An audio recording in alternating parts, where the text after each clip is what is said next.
एउटा न्युज सकेर त्यसले मात्रै गरेको हरकत लास्टमा काले काले सकेर भोलि यिनीहरूको जाहिर छोडेपछि हामीले खास नि जाहिर छोडेदेखि एकै हिसाब हुन्छ क्या हामीले भोलि घरमा त गइहाल्छ नि एकै हिसाब हुन्छ क्या पुलीवालाको हिसाब हुन्छ यी सानो बुढो सिपाहीहरूको त के हिसाब हुन्छ होइन बुढालाई भएर यसरी व्यापक रूपमा प्रहरी परिचालन गरिएको छ। हामी गुन्डुमा छौँ। उपत्यकामा रहनुभएका सबै साथीहरू यता होला।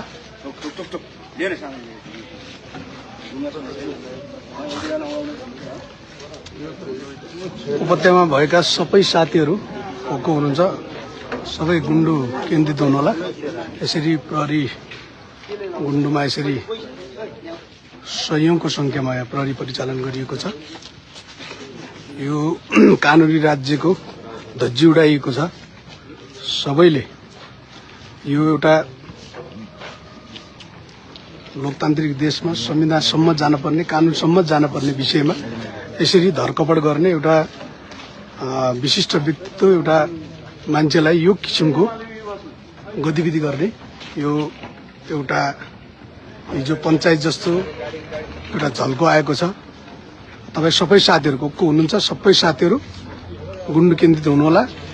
सबैले यताउताबाट सबै वरिपरि धेरै प्रहरीहरू यहाँ परिचालन गरिएको छ गुन्डुमा र सबै साथीहरू उपस्थित हुनुहोला। सबै हाम्रो नेकपा एमाले समर्थक सबै साथीहरू उपस्थित हुनुहोला। यसरी यो कानुनी राज्यको धज्जी उडाइएको छ र सबै साथीहरू छिटोभन्दा छिटो यता उपस्थित हुनुहोला।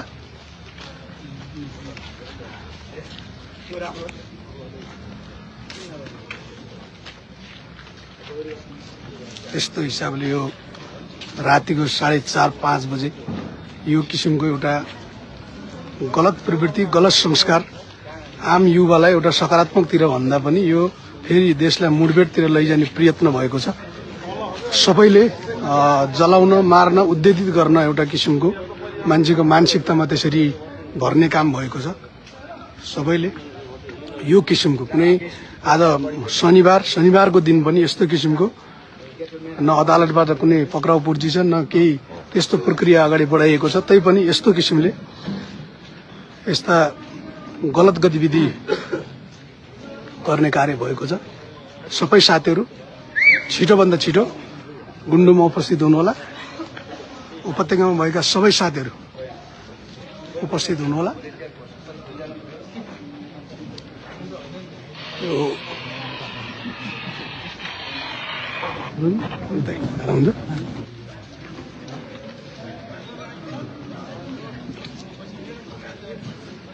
यस्तो किसिमको ज्यादाती हेर्नु यो नेपाल प्रहरीको भित्र गइरहेछ। प्रहरी यसरी गेट फोडेर भित्र छिर्दैछ। यो किसिमको धरकपड यो किसिमको एउटा गलत किसिमको व्यवहार यसरी गरिराखेको छ।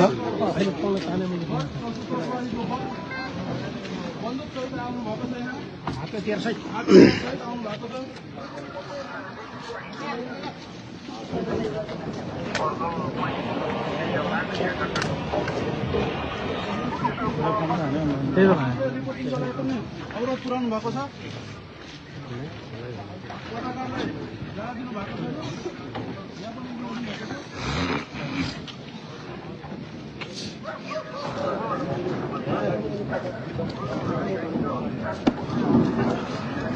सबै साथीहरू उपस्थित हुनुहोला।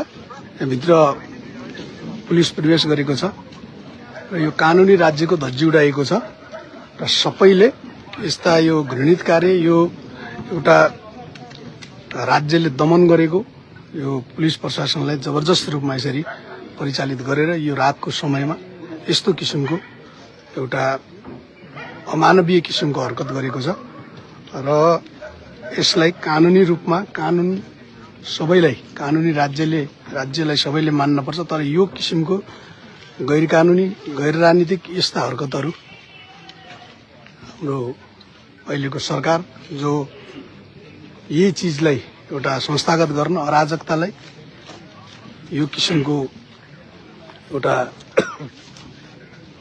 सिंहदरबार सर्वोच्च अदालत जलाउने पंक्तिलाई साथ दिनको लागि यो किसिमको राज्यको सम्पूर्ण शक्ति परिचालन आफैमा दुःखद छ र सबै साथीहरू यहाँ उपस्थित